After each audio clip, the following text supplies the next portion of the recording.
Lo sai che ogni spia che lascia accesa costa circa 35 euro all'anno? Per non parlare degli apparecchi lasciati attivi o in stand-by, anche durante la notte o il weekend.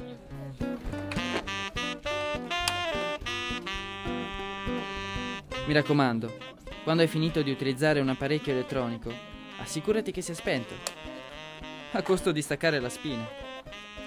Sarà un risparmio per te, per l'ambiente e per tutti noi.